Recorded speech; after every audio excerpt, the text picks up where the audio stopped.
ever since Rudy Gobert got traded, have been operating from a position of strength in these Donovan Mitchell trade talks. Seeing that nobody can really come anywhere close to what they can offer, we're going to hold firm and not offer everything to you guys and leave some stuff in the cupboard when we're done.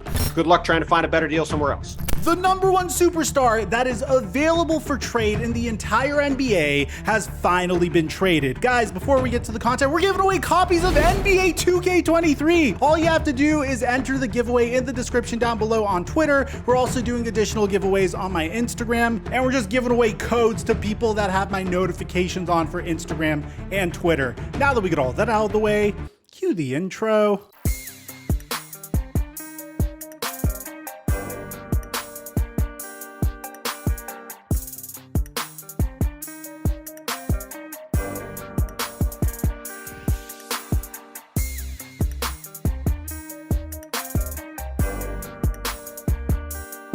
Mic check 1 2 1 2. What's going on, everybody? The Utah Jazz have been so calculated about Donovan Mitchell and the way they were finally going to move him. Initially, we thought that the top contender to acquire Donovan Mitchell in a trade was going to be the New York Knicks, as they had the most assets out of any team and the most draft picks out of any team to give up to the Utah Jazz in order to catalyze their rebuild and also acquire Donovan Mitchell. New York Knicks and the Utah Jazz constantly negotiated over the past couple of weeks, and ultimately those discussions fell through as a result of, well, the Utah Jazz just simply wanted too much. As time went on, we figured that the Utah Jazz were going to potentially keep Donovan Mitchell going into the regular season until today, where the Utah Jazz were able to finally strike a deal with the Cleveland Cavaliers in order to send Donovan Mitchell to the Cavaliers, a team that none of us would have ever expected to even enter this race, and a team that is clearly all in on trying to build a contender post LeBron. So according to Adrian Wojnarowski, the very first piece of information that we got was that the Cleveland Cavaliers have acquired Donovan Mitchell in a trade. As time went on, we found out that Cleveland will send 3 unprotected first-round picks and 2 pick swaps as part of the deal to Utah for Donovan Mitchell. So that makes you think, okay, if that's the case, well, Cleveland is going to have to be giving up a decent amount of players in order to make up the difference, because I expected 5 unprotected first round picks to be traded for a player that is still under contract until the end of the 2025 to 2026 season, and a player that theoretically still is scratching his prime. Later on, we found out from Crispy Haynes that the Cleveland Cavaliers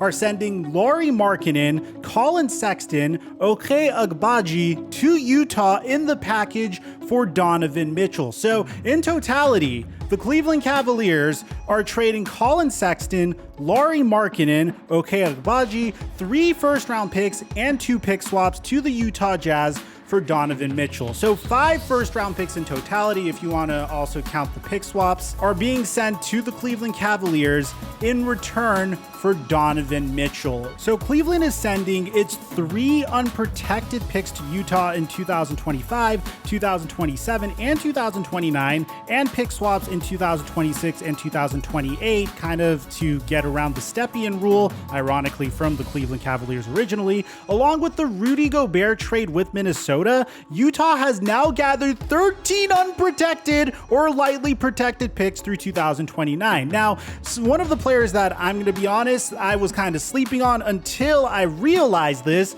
is that Utah's also acquiring Cleveland's 2022 lottery pick as well. Kansas's Ochai Agbaji in the deal, just like they did with Minnesota's 2022 first round pick, Walker Kessler. Cleveland general manager Koby Altman circled back to Utah GM Justin Zanuck on Tuesday, and the two teams reassembled a deal that they had been discussing in the previous week, sources tell ESPN. New York declined to do a deal on Monday night, opening the door for Cleveland to secure a deal. So in order to make this trade go down, Colin Sexton is signing a 4-year, $72 million contract via sign and trade to the Utah Jazz, and the new $72 million contract is fully guaranteed. Honestly, for the Cleveland Cavaliers, I say this is a huge W because the Cleveland Cavaliers didn't really seem to value Colin Sexton very much. They have a remarkable backcourt now that features Darius Garland and Donovan Mitchell. Honestly, just looking at the entire Cleveland Cavaliers roster is absolute insanity, guys. So the roster currently is looking like this.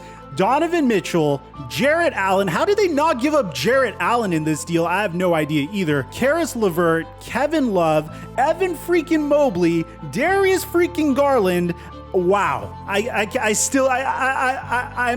just in shock. I think this is a huge win for not only the Cleveland Cavaliers, but also Donovan Mitchell, because now the Cleveland Cavaliers have that go-to scorer, that go-to star player in those tough situations. In addition to Darius Garland, they have championship experience in the form of Kevin Love as well. You have Caris LeVert, who is one of my favorite players in the NBA, probably one of the best bench players that you could have, that's probably going to be filling in the sixth man role. They clearly hit on Evan Mobley in the NBA draft last year. And then you also just have such great players that have such remarkable two-way potential, man, like Isaac Okoro as well. The thing that's kind of surprising me about this is, one, obviously the New York Knicks probably take the biggest L out of every team in this situation. If you're a Knicks fan, let me know in the comment section down below, how do you feel? Because you guys were the #1 contender to initially get Donovan Mitchell, but I'm assuming they would rather take back the contract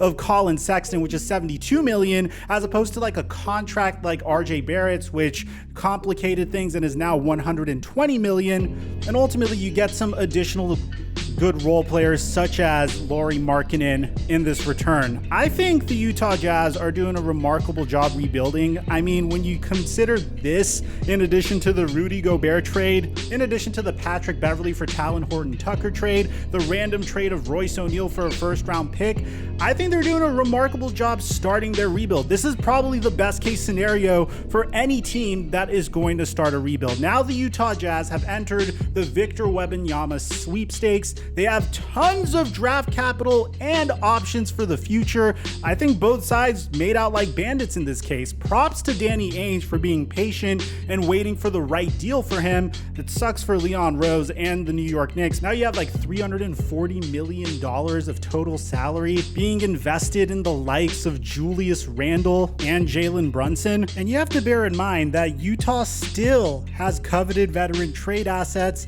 including Bojan Bogdanovic, Jordan Clarkson, and Mike Conley Jr. They're clearly approaching an OKC Thunder-esque haul of draft assets once they're done dealing, but Jazz consider Markkanen, Sexton, and Agbaji as keepers for their rebuilding roster. Rob Perez put out this incredible tweet in regards to what the Utah Jazz got back in return for Donovan Mitchell and Rudy Gobert so far.